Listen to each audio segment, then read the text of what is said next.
Hi, so now we're going to talk about dialogue.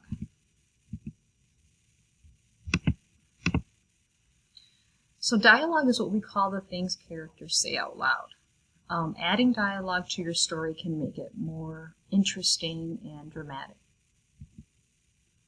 There are a couple of rules for punctuating dialogue that you need to know. The first one is put quotation marks around the part that is spoken.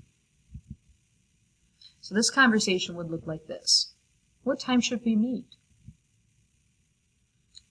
Let's meet at 5.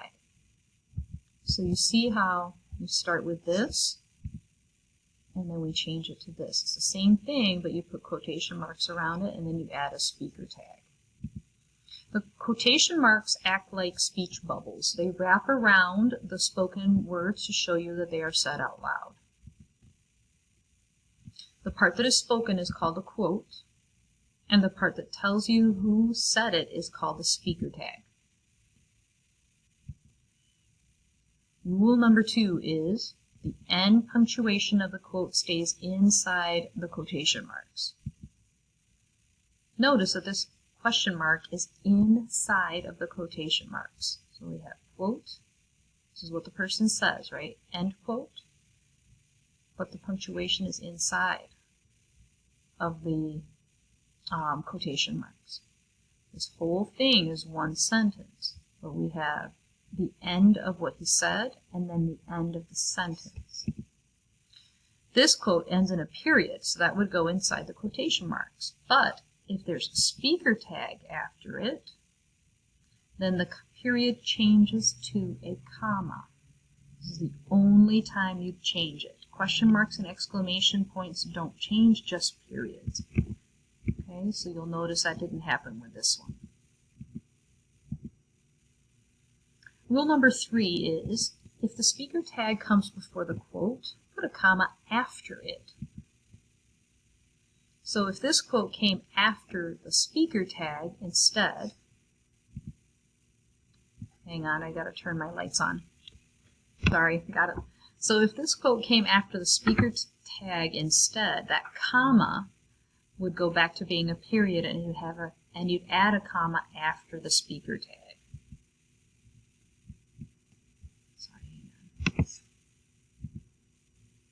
Okay, rule number 4 is start a new line every time the speaker changes. Excuse me. So you see how every time the speaker changes, we're switching to a different line. You're not doing it in a paragraph form. So this conversation happens between Josie and Ruby. Every time the speaker changes, a new line starts. Because readers know this, you can sometimes skip the speaker tag completely. We know the last line was said by Ruby because it's her turn, even though there's no speaker tag on it. So how many did you get? Rosie asked. I don't know, Ruby said. Maybe 12. I lost count, but it was a lot. That's great, Josie said. Thanks. It doesn't say thanks, Ruby. It said Ruby or something like that, right? We didn't need to because we know that it's a back and forth of dialogue between them. All right, now let's talk about when to use dialogue in your story. In a previous lesson, we looked at how some parts of your story should be scenes and some parts should be summaries. The scenes will be more dramatic and interesting parts of the story, and usually scenes contain dialogue. In the story Frog that you had to read, only 2 scenes contain dialogue. The conversations with Bree's parents at the beginning and the end of the story. What's important to know about dialogue is that you don't have to include everything that everyone says. Instead of writing out an entire conversation in dialogue, you can just summarize most of it and only show the most dramatic parts. Suppose you were going to write about a girl named Tina who saw her friend Brian cheat on a test, and she wants to tell him that it upset her since she studied really hard for it. Their lockers are right next to each other, and she sees them after school. Their conversation might start out like this. Hi, Tina said. Hi, Brian said. What are you doing? Tina asked. Not much, Brian said. Oh, Tina said. This is boring. Nothing important is happening in this scene. Instead of including all of this back and forth in your story, just skip it. Instead, you could write a quick summary of what's going on and then get right to the interesting part of the conversation, which happens a few minutes into it. So, after school, Tina was at her locker and Brian showed up. After exchanging small talk for a minute, see how that summarizes it? Tina finally came out with it. I saw you in math, she said. What do you mean? Brian said. With that cheat sheet in your lap, she said. I saw it.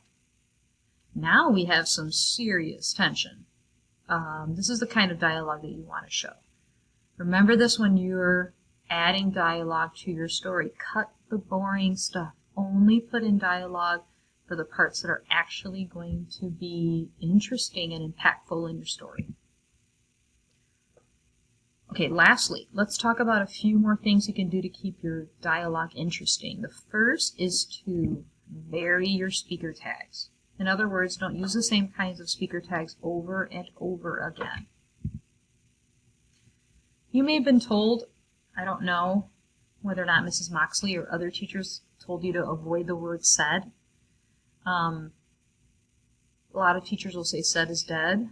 Your teachers might want you to use more interesting words, which makes sense. But it's really easy to overdo it and still end up with some pretty uninteresting dialogue. So let's look at that boring conversation that we were looking at earlier. So let's replace the word said with other words. Hi, Tina exclaimed. Hi, Brian replied. What are you doing? Tina demanded. Not much, Brian declared. Oh, Tina mumbled. It's still boring. It's just fancier with fancy speaker tags. And in fact, this switching of verbs in the speaker tags, I feel is kind of distracting. So the conversation should be replaced with something more interesting, like don't even do this, just summarize it in one quick sentence. If you look at most published novels, you might be surprised by how often the author actually uses the word said, or when they do replace it, it's often with something pretty simple like answered. Instead of replacing the word said, most authors vary their speaker tags in other ways. We've already looked at how you can put the speaker tag before or after the quote, but you can do a lot of other things too. You can use physical gestures instead, like this. My dad looked up from tying his shoes. What happened? There's no said in here.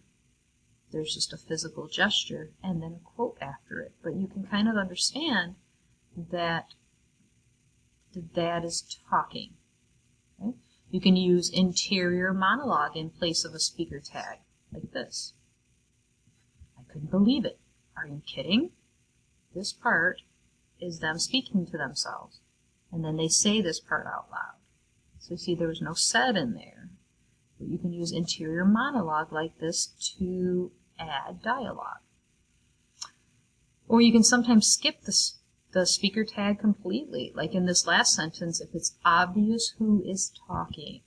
Are you ready, he asked. Nope. We know that whoever he's talking to is the one responding. Another thing you can try is to paraphrase a character's speech instead of quoting them directly. So, read this conversation. Why do we have to do drills again? I whined. Without looking up from his clipboard, Coach recited through his usual reasons. Practice makes perfect, muscle memory, and so on. But we do it every day, I said. Can't we ever take a break? We don't see the coach's direct quote. Okay, right here. So we don't hear anything about what he said. Maybe his speech is too long. Maybe it's a way to show us that the protagonist is tuning them out. Either way, it's a different way to show the conversation instead of including every little bit of dialogue. So they're very careful about what they do include. The third technique you can try is create pauses in your dialogue with other storytelling modes. So let's look at this conversation again. We can create more tension if we add other stuff between the lines of dialogue like this. This description of Brian nervously messing around with his books takes a while to read. In that time, no one is talking, so it's building up more of the suspense and creating an uncomfortable pause. Here's another example. The speaker tag has been placed between two quotes. That brief pause is about the same amount of time that Bree would have paused between the first sentence and the second one. Since she would naturally pause there anyways, you can place a speaker tag and maybe something else right there to create that pause. So there's the speaker tag and a little something else to create that pause. So now you are going to add dialogue to the most dramatic parts of your story. Remove boring dialogue and use some new techniques to make your dialogue interesting.